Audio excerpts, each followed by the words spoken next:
Suspect in a capital murder trial never testified, but the jury still was able to hear him confess.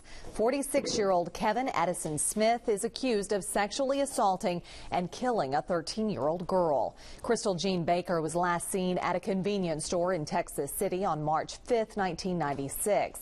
The Chambers County jury listened to an in-depth description from a medical examiner explaining Baker's injuries.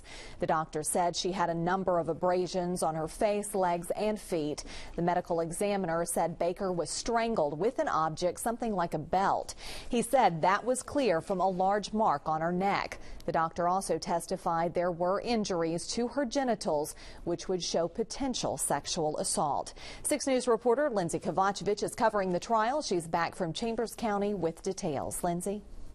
Kelly, family members of Kevin Edison Smith sat in court listening to the prosecution present a key piece of evidence, a taped confession. Smith was in jail when he described what happened the day he came in contact with Krystal Jean Baker. Smith said he had been drinking on March 5, 1996, when he saw a girl walking down a highway in Texas City. He approached her. According to Smith, Baker willingly got into his truck. Smith said they had oral sex, and then in his words, she started freaking out on me.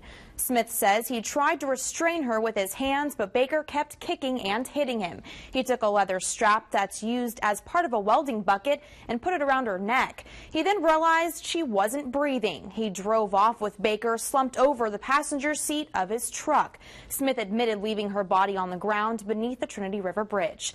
The defense asked Smith if he wanted to testify, and he refused. Tomorrow, the prosecution and defense will present a closing arguments. Prosecutors are not seeking the death penalty. If convicted of capital murder, Smith would face a life sentence. Reporting live in the studio, Lindsey Kovacevich, KFDM 6 News.